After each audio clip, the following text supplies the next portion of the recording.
Every single app on your phone, every website you visit, every video game you play, they all come down to one thing: math, but not the kind that gives you nightmares.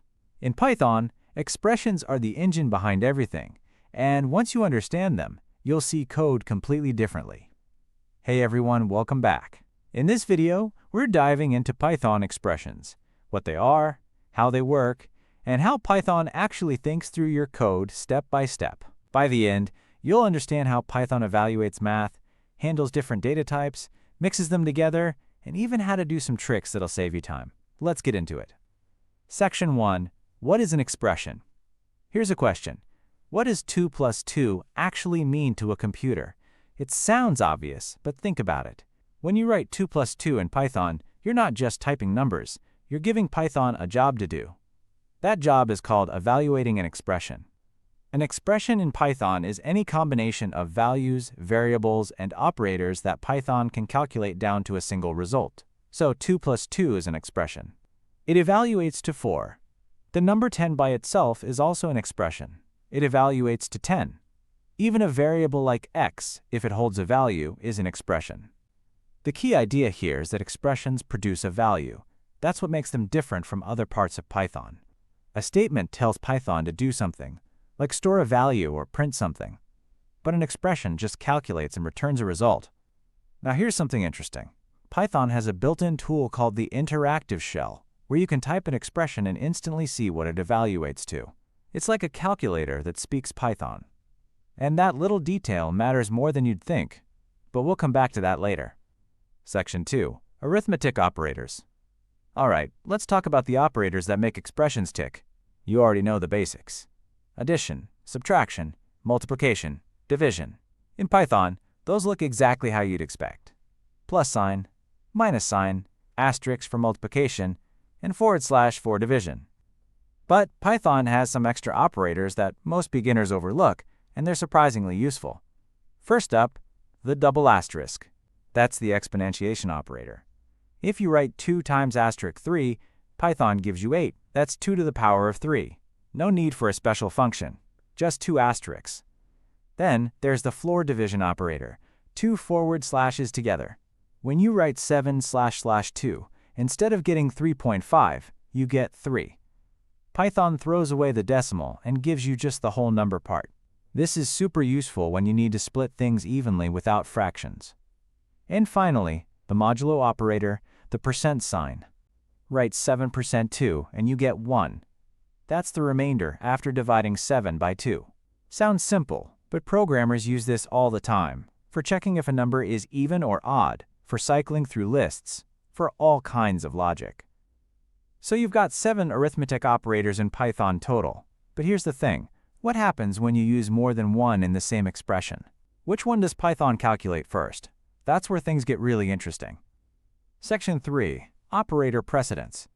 Let's say Python sees this, 2 plus 3 asterisk 4. Does it add first and get 20? Or multiply first and get 14? If you said 14, you're right. And the reason is operator precedence. Python follows a specific order when evaluating expressions with multiple operators. You might remember this from school as PEMDAS. Parentheses, exponents, multiplication and division, then addition and subtraction. Python uses the exact same logic. So in that expression 2 plus 3 asterisk 4, Python sees the multiplication first, calculates 3 times 4 to get 12, and then adds the 2. Result, 14. Now what if you actually wanted 20? You use parentheses.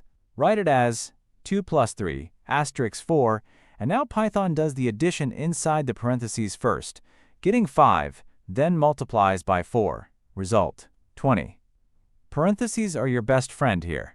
Whenever you're unsure about order, just wrap what you want calculated first inside parentheses. It makes your code cleaner, and honestly, it makes it easier for other people to read too. Here's something worth thinking about though. What happens when you mix different types of numbers together, like whole numbers and decimals? Python has some specific rules about that, and they're not always obvious. Section 4. Integer and float expressions. In Python, whole numbers like 5 or 100 are called integers. Numbers with decimal points like 3.14 or 2.0 are called floats, short for floating point numbers.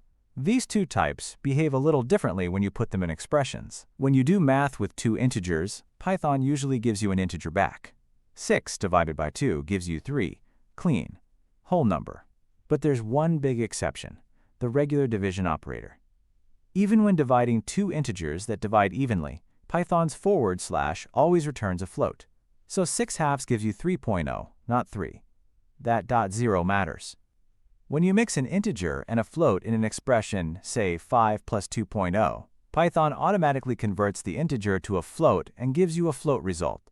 In this case, 7.0. This process is called implicit type conversion, and Python does it quietly in the background without you having to ask. Why does this matter? Because if you pass a float to a part of your code that's expecting an integer, things can break in unexpected ways. It's one of those subtle bugs that trips up beginners all the time, and knowing this now puts you way ahead. But wait, what if you want to force a conversion yourself? What if you have a float and you specifically need an integer?